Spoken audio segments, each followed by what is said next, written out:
तपाईँ आफ्नै क्षेत्र नम्बर 5 बाट हार्नुभयो किन? यो नेपालको कालो दिन अर्को दिन आउँदैछ भोसडी के यो कस्तो क्यामेराम्यान भोकेको राम्रोसँग आइसो मिलाउनु पनि आउँदैन। यहाँ बस न, यही बस, यही काखमै बस न, यही काखमा बस ल। सरी ठिक छ। नमस्कार साथीहरू, म तपाईँकै मिडिया कर्मी सहकर्मी डकर्मी भरत पातोपात। यो माहौल भनेको, आजभोलिको माहौल भनेको समसामयिक माहौल हो। राजनीतिको माहौल चलिरहेको छ अहिले चाहिँ नि केपी ओली बाको चाहिँ नि के कस्तो भएर हालत के छ उहाँको, कस्तै फाटिरहेछ उहाँको, के भएर मलाई एउटा व्यक्तिले उसकै इलाकामा गएर उसकै काँड बजाइदिरहेको अहिलेको यो माहौल भनेको हामीले प्रश्न गर्ने माहौल हो। केपी ओलीले के गर्यो त्यस्तो? ऊ मान्छे ऊ आफ्नै ठाउँबाट हारिदियो, के भइरहेछ? उहाँहरूलाई इन्टरभ्यूमा लिएर आउँछु जसरी पनि, खुट्टा तानेर गएर पनि म उहाँलाई इन्टरभ्यूमा बोलाउँछु, के हो सत्य कुरा निकालेर छोड्छु। आउनुहोस् आज A to Z के छ? किन हार्यो केपी ओली? उसले हार्नु पर्ने थिएन, किन हार्यो? झापा 5 बाट उसकै इलाकाबाट किन हार्यो? पराजित किन भयो? जित हुने ठाउँमा पराजित भयो।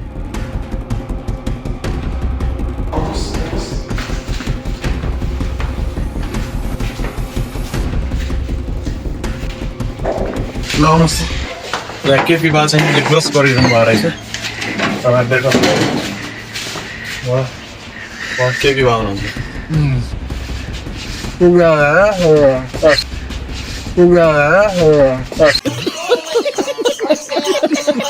सर म चाहिँ नि मिडिया कर्मी हो है सर।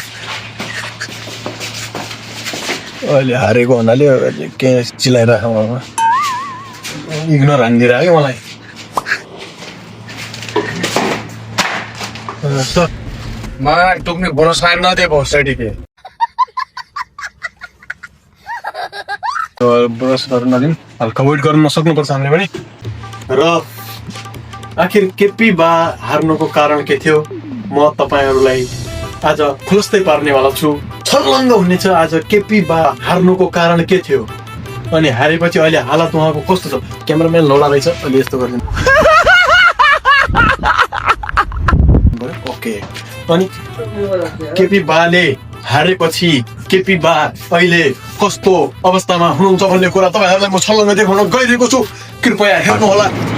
र आज मेरो सामु हुनुहुन्छ केपी ओलीज्यू, केपी बा हुनुहुन्छ। स्पष्ट गराउन चाहन्छु कि उहाँ आफ्नै क्षेत्रबाट 5 नम्बर क्षेत्रबाट किन हार्नुभयो, होइन? हार्नुको कारण के थियो? साथसाथै म कालेन ज्यूको पनि म इन्टरभ्यू लिनेवाला छु। सुरुमा भन्छ नि सिनियर फर्स्ट, उहाँलाई सोधौँ। केपी बा, तपाईँलाई स्वागत छ मेरो इन्टरभ्यूमा। ठिक छ। आखिर तपाईँको के फाट्यो त? केही फाटेन बिचरा। के फाटेन? किन फाटेन? के थियो कि उहाँ किन हार्नु, तपाईँ आखिर किन हार्नु भयो? मे कालिफा अर्खासम्म गयो भनेर।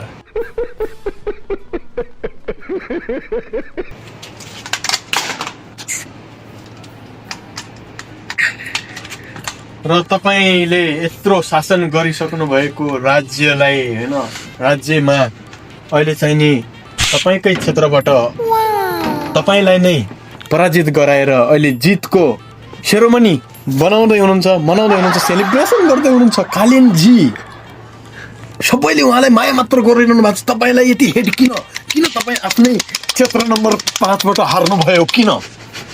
त भोसडी वाले होस् के भोसडी के कालिन छपक्क लाग केही नबोल त्यहाँनिर। अब धेरै भइसक्यो मुझ राजनीति त भोसडी के तेरो दाई तेरो अनि मुझे केपी बा भन्यो, केपी बा भोसडी के मारे हो नि भोसडीको। अस्ति मार्यौँ हामीले, मुझे मुखमा नलगा बोल भाइ, मारे हो, मार्यौँ हामीले। तिमीहरूलाई मार्नु नपरोस्, अझ पनि रणनीति वाइल्ड छ भोसडी के। नन मारेंगे, कहाँ से उर्धा निकालेंगे भोसडी के। अब त तपाईँको पावर नै छैन, तपाईँ हारिसक्नुभयो, तपाईँ कसरी मार्नुहुन्छ? अरे भाइ यो राजनीति भित्र दलदल यति वाइल्ड छ नि तिमीहरूलाई म सकाउँछु भोसडी के जो बालेन कालेन भने नि यो सत्तामा भित्रमा नयाँ आएका ती चल्ला चुल्ली मेरा ना चबाउँछु भोसडी के हो कत्रो राजनीति छ भित्र मुजी कसरी चबाउँछु हामीले कत्रो गुन्डाहरू पालेको छ भोसडी के एउटा गुन्डा मलाई हेर भोसडी के म जस्तो गुन्डा देखेको छ मारेंगे भने यो नेपालको कालो दिन अर्को दिन आउँदैछ भोसडी के यो केपी बा मारेंगे सबको डुबा के चुलुम भोसडी के मसँग नलाग अब म भौला भएको मान्छे हो।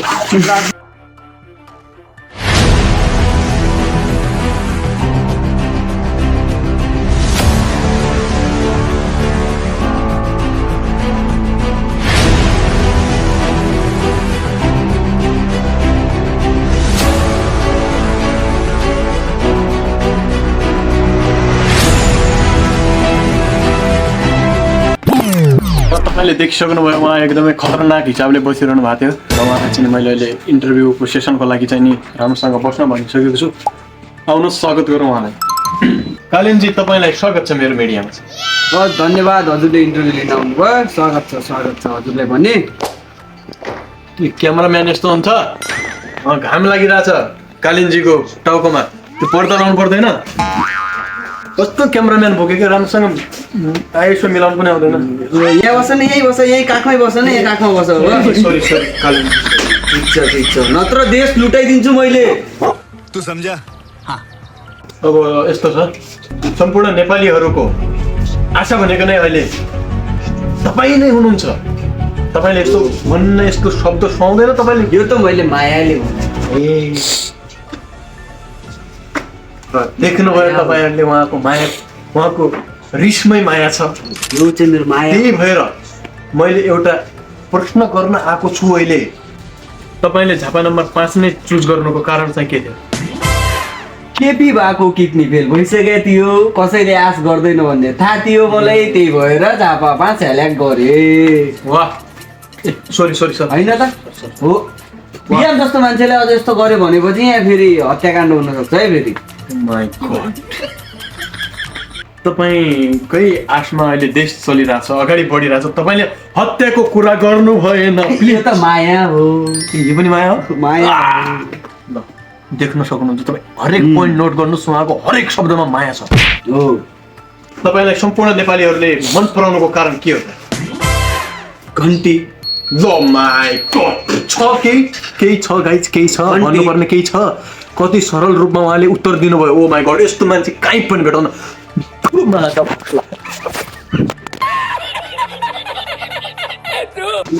किन आखिरमा किन घन्टी त? त्यो कुरा केपीवाले सोध। घन्टी बज्छ कसरी आवाज कति जोरले आउँछ झापाबाट काठमाडौँसम्म सोध।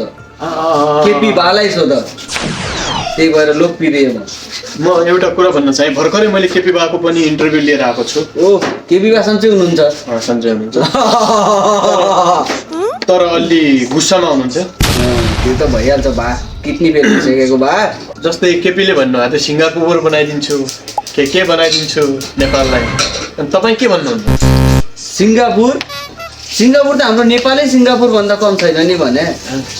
जानु न टिकापुरको बक्लुवा शिविर हेर्नु न। फेरि भन्नु त नाम के रे? टिकापुरको के बक्लुवा शिविर। ल हेर्नुहोस् गाइज मैले स्क्रिनमा देखाइसकेँ टिकापुरको बक्लावा सुट के त्यो नाम भन्नुभएको छ उहाँले। त्यो तपाईँ देख्न सक्नुहुन्छ कति सुन्दर छ। ल हेर्नुहोस् वाह बबाल छ है। के कम छ त? छैन नेपाल कम छैन। सिङ्गापुर बनाउने होइन सिङ्गापुर हाम्रो नेपाल जस्तो बन्नु पर्ने हुन्छ। हाम्रो नेपाल सिङ्गापुर भन्दा कम छैन। हेर्नेले नदेखेर मात्र हो। Subscribe to my channel.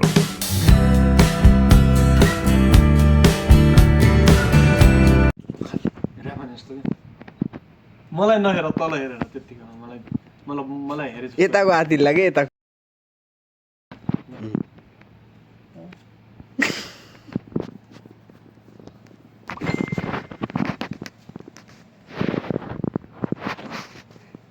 तिमीहरू त आवाज ननिकाल्नेमा पो सुहाउँदो रहेछौ त दुईजना। कहाँ गयो एकीमा ठाइने भा फोन हान्नु पर्यो यसलाई। हेलो नमस्कार केपी बा। लाटा भन्दो तेरीमा ठाइने बा कसो लाग्यो त कालेनको पावर थाहा पाइ क्या त अहिले। क्या थाहा पाउँदो बा तँ कालो कालो एउटा त्यो पोल्याएको जल्या मुढा जस्तोलाई उ गराउने विचार थियो योचोटि जितेली मेरै ठाउँबाट मेरै मुन्छेले मेरै गाँडा हाने ठिकै भयो। कालो मान्छे एउटा मधेसबाट आउला चोर जस्तो भनेको थियो। तँ कालो कालो रहेछ, दाढी पनि काला, ओठ पनि कालो, सुर्ती धेरै खाँदो छ क्या भोसडी के।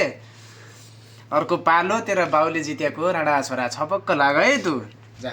ओए तेरीमा ठाइने बा क्या बुन्दो चाहिँ अहिले हारिकन तु देखि क्या कसरी यहीलाई भन्दा राजनीतिक वास्तवमा थाहा पाइ क्या बा। तेरा गाँड कसरी हाने मैले तलमाथि गरिकन कसरी जित्या त थाहा पाइ क्या बा। ए भोसडी के आफ्नो बाको गाँडा हान्छ बे त हान्न। तेरो जम्म तँ जतिको मान्छेहरू छ त त्यहाँ केपीको पछाडि नलाग बाबु। अब लाग्ने तैँले रवि पछाडिको अर्को जङ्गलटे को छन्। मलाई त राजनीतिको बारेमा भन्दा पनि अब तिमीहरूको झगडा हेर्ने नि व्यस्त हुन्छु जस्तो छ।